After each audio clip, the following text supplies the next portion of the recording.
Hello, friends. In this video, we want to share the stories of people who have recently left this world. Their lives and legacies deserve to be remembered, and we hope you will discover something meaningful about them today. Before we begin, please subscribe to our channel and give this video a like. Now, let's get started. On September 10th, 2025, Charlie Kirk was fatally shot while speaking at a Turning Point USA event held at Utah Valley University. He was 31 years old.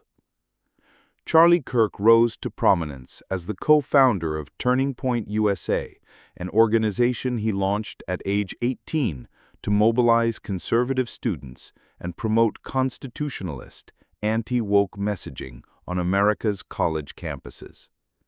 Through energetic rallies, viral social media engagement, and media appearances, he became known as a powerful voice and organizer for young conservatives and a loyal ally of Donald Trump. Kirk's talent for stirring up debate, building a media platform, and blending populist message with Christian conservative values made him one of the most recognizable figures on the American right by his early 30s. Charles James Kirk was born on October 14, 1993, and grew up in the Chicago suburbs of Arlington Heights and Prospect Heights, Illinois. His parents instilled strong faith values. His mother worked in mental health, and his father was an architect. From an early age, Charlie showed an active interest in politics. In high school, he volunteered on campaign efforts and joined the Boy Scouts, reaching the rank of Eagle Scout, echoes of discipline and leadership that would shape his later path. He briefly attended Harper College, but dropped out to devote himself fully to political activism. In 2012, at just 18 years old, Charlie Kirk co-founded Turning Point USA along with Bill Montgomery. What began as a small campus group quickly expanded into a nationwide network with scholarships, speaker events, and chapters on thousands of campuses. His bold initiatives included Professor Watch List and School Board Watch List, controversial programs aimed at holding educators and local school officials accountable, programs that drew both enthusiastic support and intense criticism. Over the years, Kirk launched additional arms of the movement: Turning Point Action to back candidates aligned with conservative values, and Turning Point Faith to deepen engagement with evangelical Christian communities. Kirk's rise was fueled by his media savvy. He hosted The Charlie Kirk Show, a daily talk program that reached hundreds of thousands of listeners. He became a regular on cable news, spoke at Trump campaign rallies, and authored a series of political books, titles like Time for a Turning Point, Campus Battlefield, The MAGA Doctrine, The College Scam, and Right-Wing Revolution, that argued that college campuses and institutions were failing America's youth. He cultivated a massive following online, with millions across TikTok, X, YouTube, and other platforms, using short, confrontational video clips to mobilize young conservatives. In the final days before his death, Charlie Kirk was touring campuses once more on his American Comeback Tour, with the theme, Prove Me Wrong, aimed at generating debate, support, and youth turnout in the political sphere. At 31, he had built an empire of activism, book sales, media production, and political influence, yet remained restless, eager to expand his platform and sharpen his message. We mourn the loss of Charlie Kirk, not just a figure in contemporary conservative politics, but a man who believed deeply in his mission to shape a new generation. His energy, conviction, and boldness divided many, yet inspired others. May his memory serve as a reminder of both the power of a single voice and the immense responsibility that comes with that power.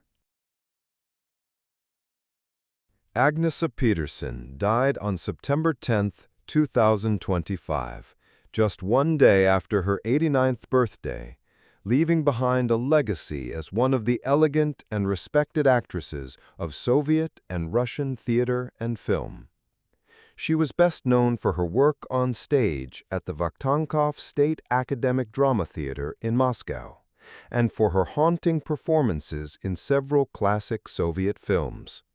Her name carried weight among theatergoers who admired her subtle expressiveness, her capacity to inhabit characters with quiet dignity, and the grace with which she handled both comedic and dramatic roles.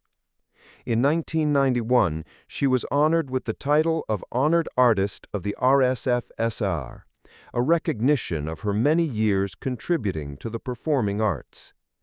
Born on September 9, 1936, in what is today Estonia, Agnesa was raised in a time of upheaval, during political changes, shifting borders, and in a culture deeply touched by history. She showed early interest in the stage and performance, captivated by stories and by the power of conveying emotion. For her education, she went to Moscow, and in 1960 she graduated from the theater school named after Boris Shukshin, the Shukshin School, studying under the tutelage of V.K. Lvova. In the same year, after her graduation, she was accepted into the company of the Vakhtangov Theater, where she remained an actress for decades, becoming a part of that theater's shining tradition. Over the years, she built a steady reputation. She was not a flashy celebrity in the sense of constant headlines, but she was deeply respected among her peers for professionalism, for showing up, for the way she preserved the discipline of rehearsal, the reverence for the text, for building character from the inside out. She weathered the changing tides of Soviet and Russian theater, political pressures, changing cultural expectations, the fluctuations of state support, and she remained steady.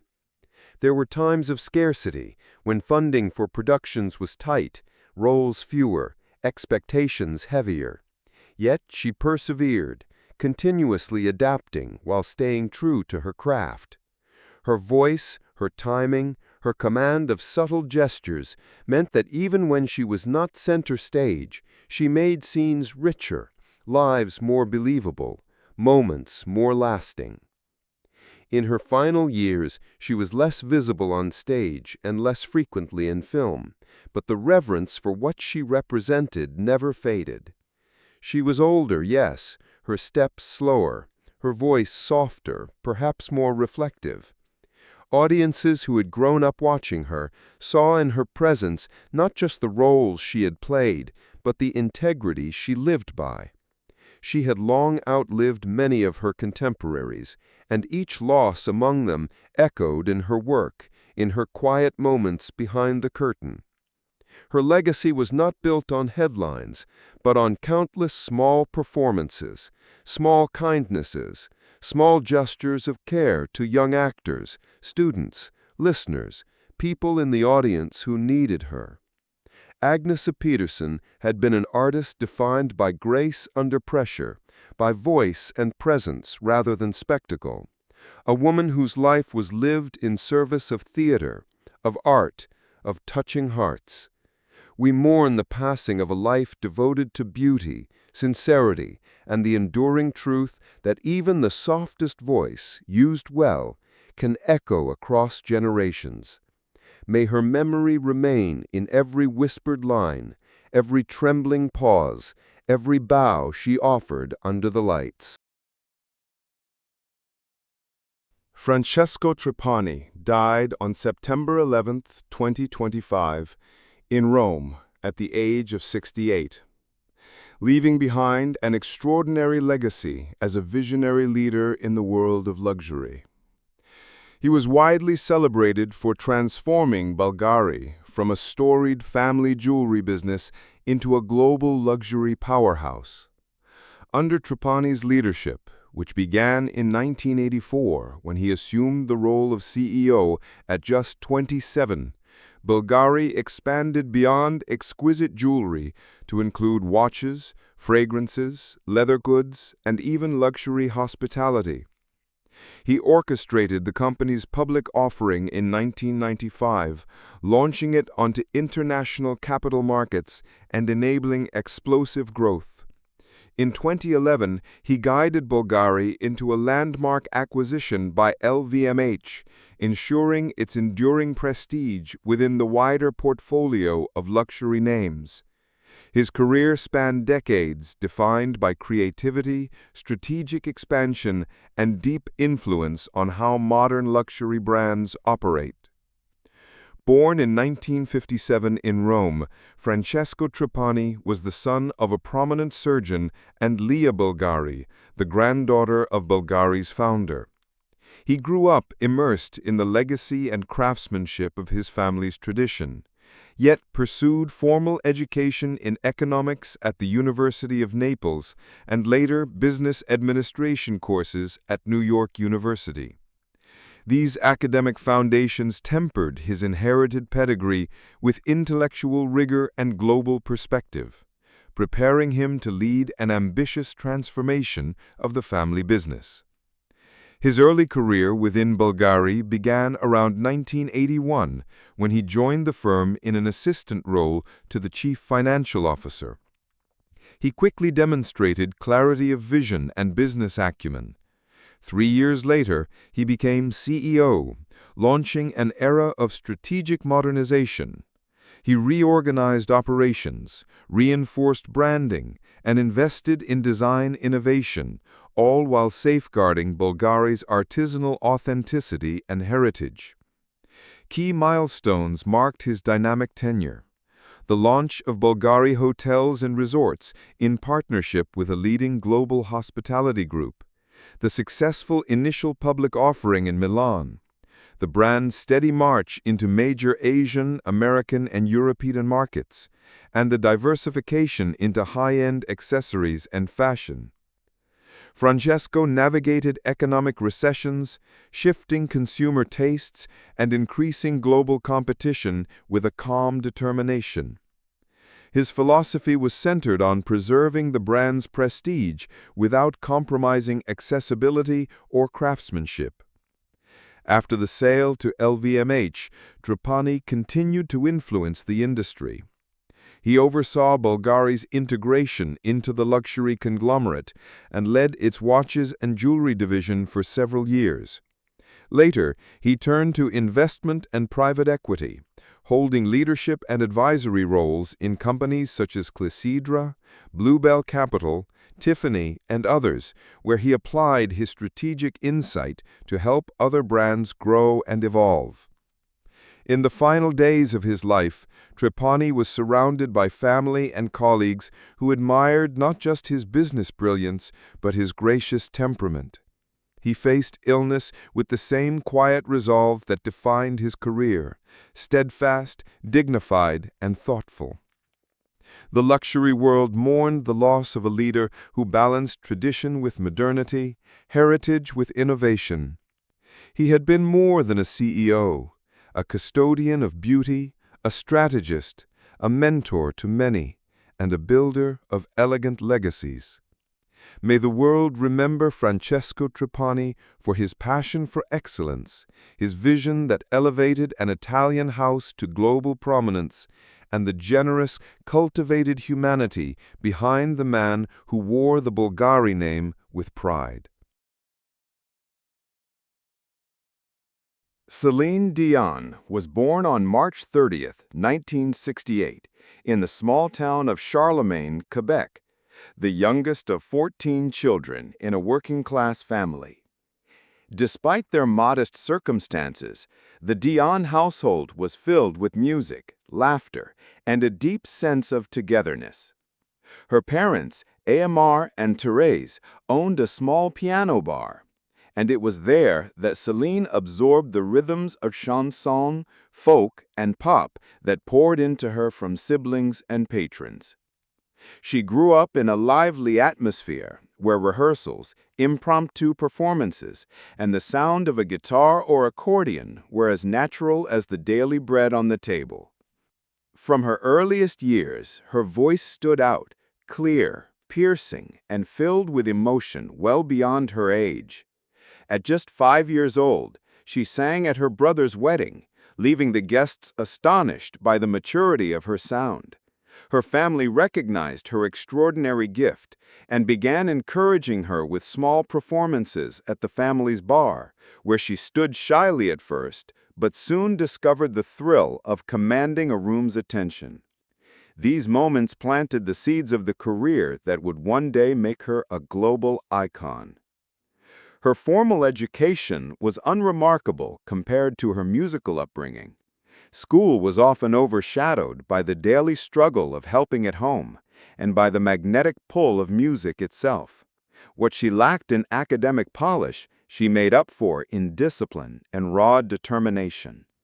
In her world, success didn't come from theory or books, but from persistence, practice, and the ability to pour her soul into song. Her siblings, deeply supportive, often accompanied her, creating harmonies and pushing her to experiment with range and tone. The turning point came when Celine, at 12 years old, recorded a demo of her first song, co-written with her mother and brother Jacques. That tape, sent to manager René Angelil, would change her life. Angelil was so convinced of her potential that he took the enormous risk of mortgaging his house to finance her first album. For a young girl from Charlemagne, this act of faith was the bridge between humble beginnings and the path to stardom. Her earliest performances outside Quebec revealed a young singer with an uncanny ability to connect to audiences. She wasn't just singing notes, she was transmitting stories, heartbreaks, and dreams, even when she barely had life experience to draw from. Her youth made her vulnerable, but it also made her authentic, and audiences responded with warmth. Slowly, step by step, she transitioned from singing in family bars to performing on the stages of Quebec and France, becoming a name whispered with admiration among those who had heard her sing. Her beginnings were a blend of sacrifice, determination, and serendipity, a childhood sculpted by poverty but gilded with the richness of song. That unique blend of humility and brilliance would remain the foundation of her identity, even as the world began to recognize her as one of the greatest voices of all time. Celine's voice, already admired in Quebec, began to carry across the Atlantic. In the mid-1980s, she represented Switzerland at the Eurovision Song Contest in 1988, held in Dublin, and won the competition with Ne partez pas sans moi.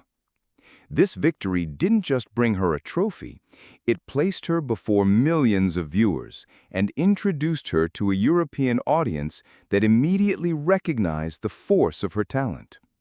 Eurovision became the springboard that transformed her from a promising local singer into a rising international star. At this stage, René Angelil's vision for her was clear.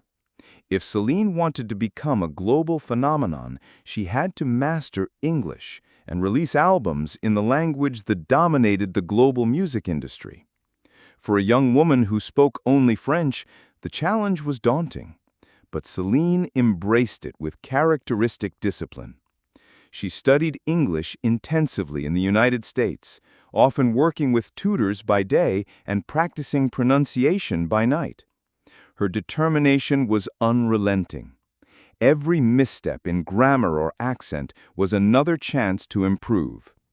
Her first English-language album, Unison, 1990, introduced her to North American audiences.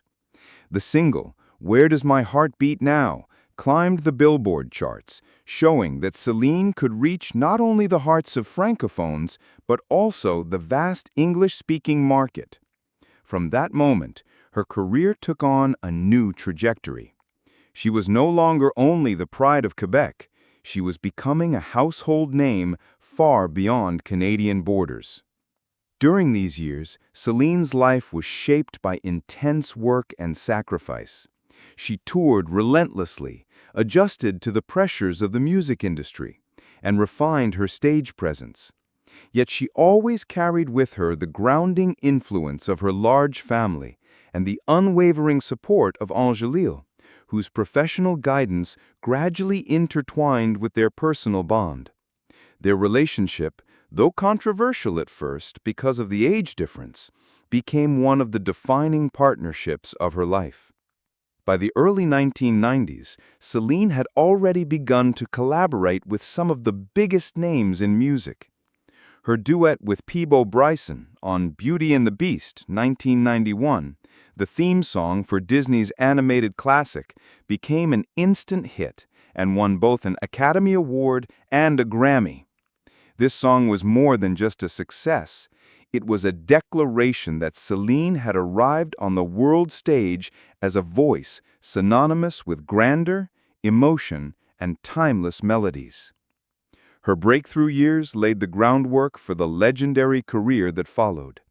What had started in a small Quebecois town now expanded into sold-out concerts, prestigious awards, and the undeniable sense that a new superstar was rising. Celine Dion was no longer a hidden gem of Canada or Europe. She was stepping firmly into the realm of global icons. In her later years, Celine Dion's life became a story not only of triumph, but also of resilience and vulnerability. After decades of touring the world and dominating charts, she made a bold decision in 2003 to settle in Las Vegas, where she launched her groundbreaking residency at Caesars Palace. Initially doubted by critics, the show became one of the most successful residencies in music history, running for over 16 years and redefining Las Vegas as a destination for world-class performances. Night after night, her voice filled the Colosseum, drawing millions of fans who traveled across the globe to hear her sing.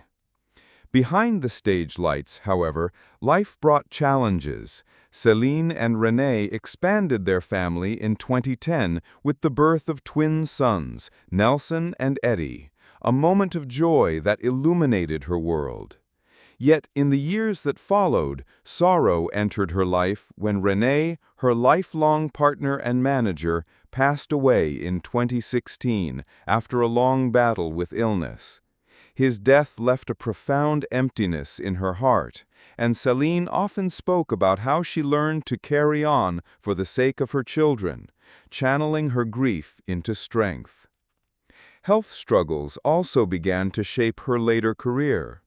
Whispers of her fragile frame and declining stamina became more prominent in the late 2010s, and in 2022, she revealed her diagnosis with stiff person syndrome, a rare neurological disorder. The illness forced her to cancel tours and pause public performances, a devastating reality for someone who had always lived through her voice. Still, even in the face of these difficulties, she remained open, courageous, and graceful, sharing her journey with honesty and resilience. Celine's later years became less about the bright lights of global tours and more about legacy, family, and survival. She continued to inspire millions, not only with her music, but with her perseverance. Fans worldwide admired her courage to face pain, loss, and illness without losing her humility and compassion. She was remembered not only as one of the greatest singers in modern history, but also as a woman who embodied dedication, love, and authenticity. Her songs became eternal companions to moments of joy and sorrow, and her presence left an indelible mark on popular culture. Even as her health kept her from the stage, her voice remained alive in recordings, in memories, and in the hearts of her listeners.